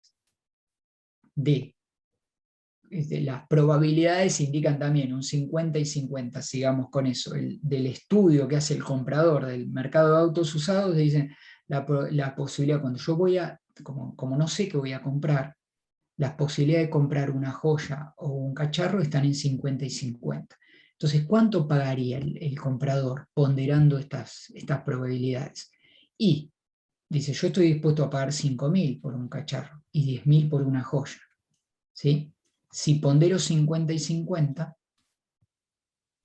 estaría dispuesto a pagar por un auto usado de dudosa calidad 7.500 pesos. ¿Sí? Porque pondero 50% el precio que estoy dispuesto a pagar por el cacharro, y 50% el precio máximo que estoy dispuesto a pagar por una joya. Entonces el comprador ofrecería 7.500 por el auto usado. En este modo, ¿qué pasaría si ofrece 7.500? El problema reside en que los vendedores de las joyas no estarían dispuestos a ceder su auto, porque exigen un mínimo de 8.000, como vimos antes. ¿Sí? Entonces, el problema básico va a ser que no va a haber joyas en el mercado, no va a haber buenos autos, porque nadie está dispuesto a pagar lo mínimo que exigen los vendedores de los buenos autos para desprenderse de él. ¿Sí? Entonces, solo quedarían cacharros en el mercado de autos usados. ¿Sí? Y eso es precisamente la selección adversa. La selección adversa trata de eso. Se venden productos de distinta calidad a un único precio. ¿Por qué? Porque una de las partes no está lo suficiente informado sobre la verdadera calidad del bien. ¿Sí? ¿Sí? En este caso los compradores. al momento de la transacción, a partir de esta situación, en el momento de hacer la transacción, existe un mercado con una cantidad muy grande del producto de mala calidad y la inexistencia o una proporción muy, muy baja de producto de buena calidad. ¿Sí? Ahí está la selección adversa. Una de las partes no representa una selección aleatoria del grupo. ¿Sí? El bien de mala calidad desplaza al de buena calidad. Eso es como se suele representar la selección adversa. Entonces, existe selección adversa por eso. ¿Sí? Insisto, producto de distinta calidad a un único precio, ¿sí? Porque una de las partes, ¿sí? no está lo suficiente informado sobre la calidad del bien que va a comprar al momento de la transacción. ¿Sí? Esa es la selección adversa. ¿Sí? Y la falla de mercado consiste precisamente en que la información asimétrica, el hecho de que vendedor y comprador tienden a distintos niveles de información, impide que se realice un intercambio que sería ventajoso para ambas partes. ¿Sí? Esa es la falla de mercado. Información asimétrica hace que impide que se realice una transacción eventualmente beneficiosa para ambas partes. ¿Está? ¿Sí? Ese sería el problema. ¿Se entiende el problema? La información es... la selección adversa... bueno, no hablo más, digo, espero preguntas, ¿sí? Sobre esto. ¿Sí? Cualquier cosa volvemos sobre lo que quieran. Ya expresé el punto que quería manifestar. ¿Sí? ¿Se entiende el mercado de autos usados?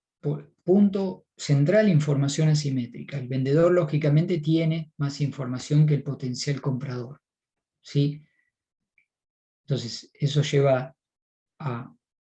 El problema de información lleva a que como la potencial parte compradora no tiene información clara de lo que va a comprar, ¿sí?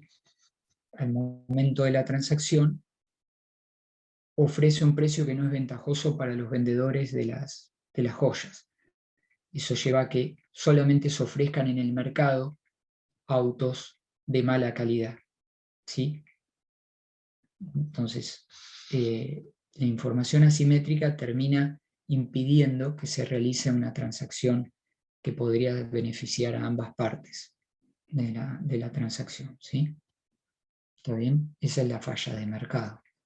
Después vamos a ver, ya en la clase que viene, ¿sí? Vamos a ver posibles soluciones para este tipo de situaciones. Ustedes ya las deben conocer porque deben conocer lo que es el mercado de los automóviles. Estas son cuestiones, ejemplos bien prácticos. Por ejemplo, se ofrece una garantía de 1 año. ¿Sí? Algunas agencias que venden autos usados aseguran durante 1 año que se hace cargo de los eventuales problemas mecánicos, y con esa garantía se le da cierta seguridad a la parte compradora de que está comprando un auto de buena calidad, porque ante cualquier eventualidad la parte vendedora se hace cargo del costo de un eventual arreglo. ¿Sí?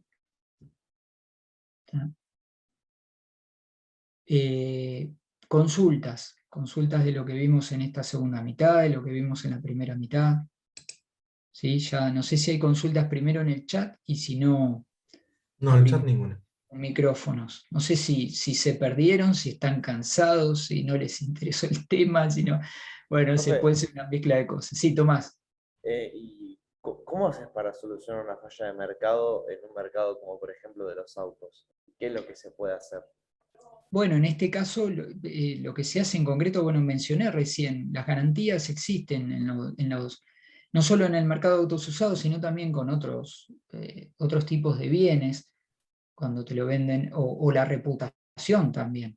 La reputación, soy una agencia vendedora de autos usados que te asegura la buena calidad. ¿Sí? A veces no es necesario ofrecer una garantía si vos tenés buena reputación. ¿Sí? El hecho de que un negocio exista durante muchos años, y bueno, el consumidor, aquel comprador periódicamente, cada tantos años compra un auto usado, puede recurrir a esa agencia porque conoce a los dueños y sabe que aseguran la calidad del auto usado. O si no, en alguien que no tiene reputación porque recién se inicia, es eso, ofrecerte una garantía por escrita que durante cierto tiempo si vos tenés una falla mecánica, te lo van a reconocer, ¿sí?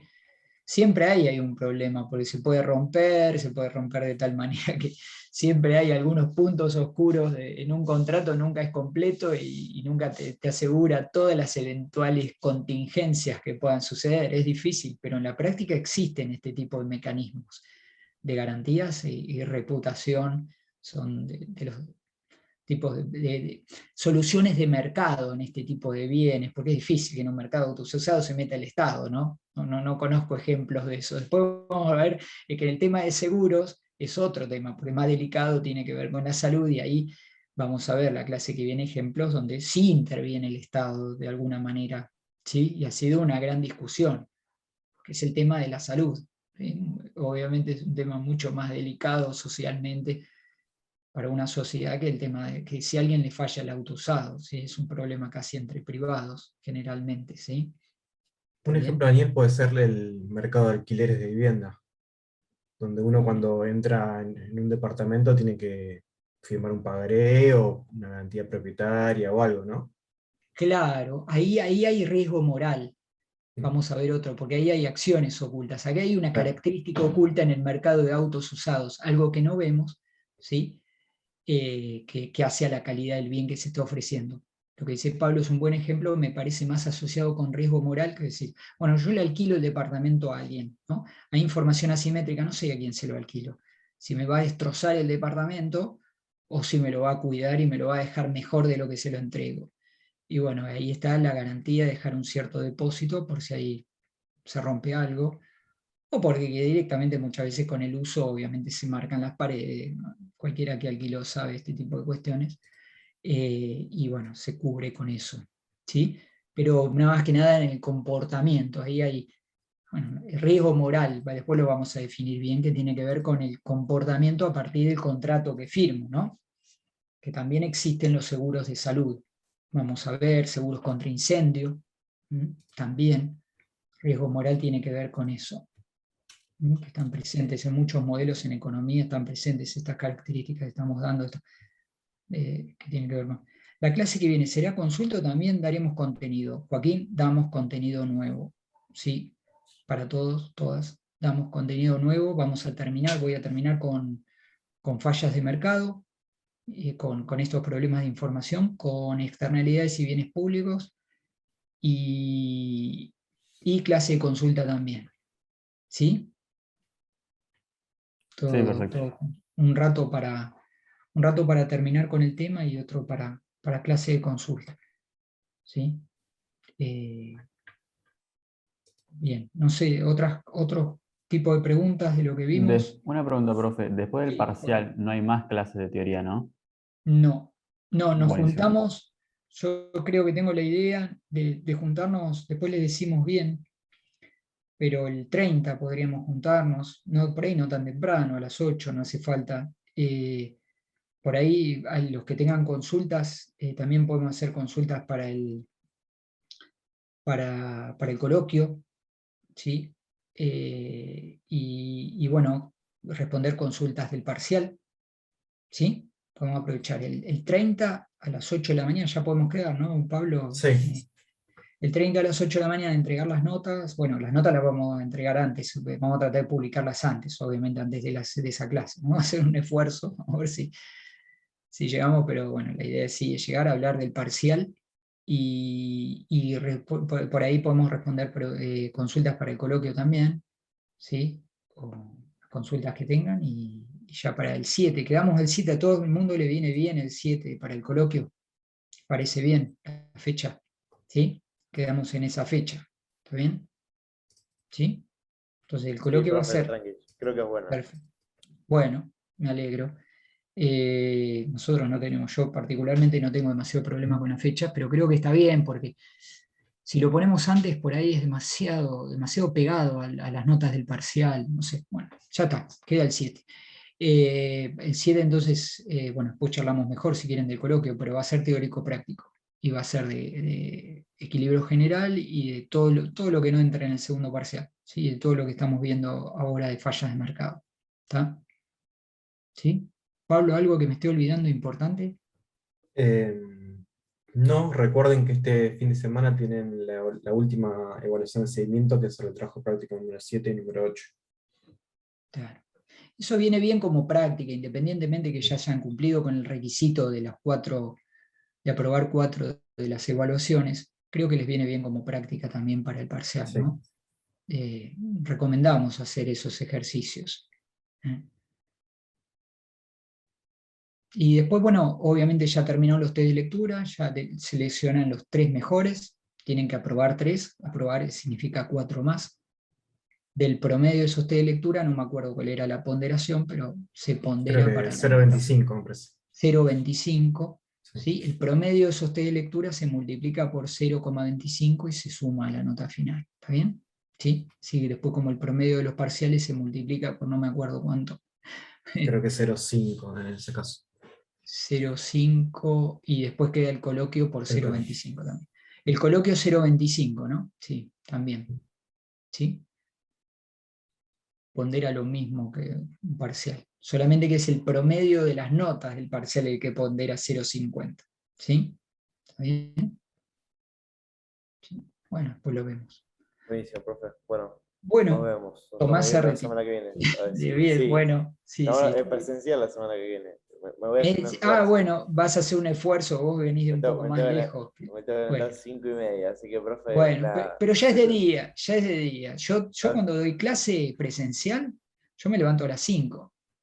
Llego a la facultad a 7 menos 25. Y bueno, abro el aula, algunos ya están, espero en sala de profesores y bueno, ya es costumbre, así que